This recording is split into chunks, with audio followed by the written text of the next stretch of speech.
Hello, and today I'm going to show you how to make the iconic badge from the Watchmen graphic novel out of hot glue. So my first idea for the badge was using some plasticine as a kind of mould for almost doing my own kind of form of vacuum forming.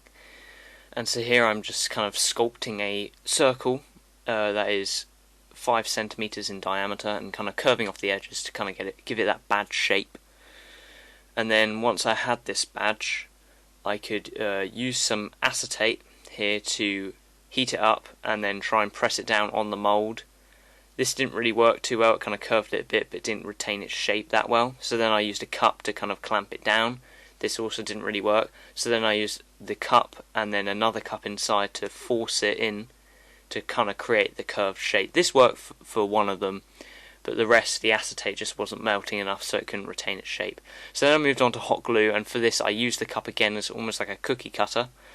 This didn't work on the first try, so I decided to use a piece of acetate as almost like a lid for it.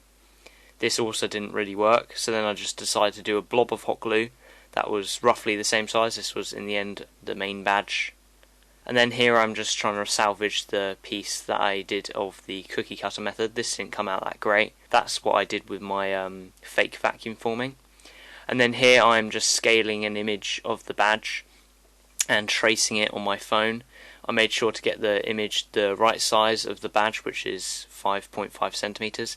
And then here I'm just cutting out the template, which then I can test on the acetate piece, just to test I can basically paint it well enough. And then I painted the back with primary yellow, and then I removed the blob badge from the cardboard, and this came out just how I wanted it to, and it looks great as you can see here. So then I did two primer coats of white acrylic paint, and then here's the acetate piece with the paint on.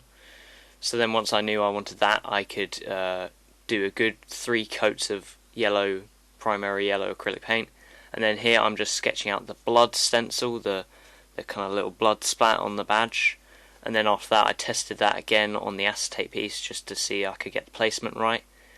And then I taped the stencil to the badge and just used a pencil to kind of get the right places for the eyes and the mouth.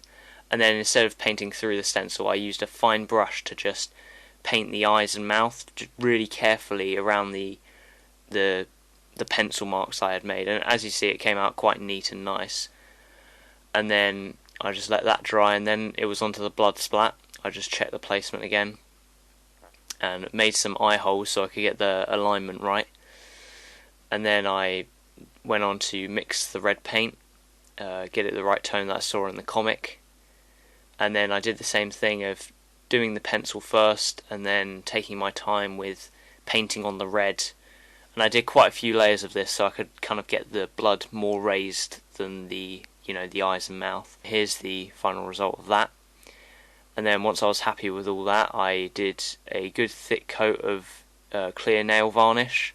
There was some kind of dirt that got underneath, but it wasn't too noticeable and it was fine. And this helped protect the badge very nicely. And then here's me putting on the back of the badge, the safety pin, and for this I needed to take off some of the cardboard so I could basically melt the hot glue of the back of the badge onto where the pin is, and this made it all secure.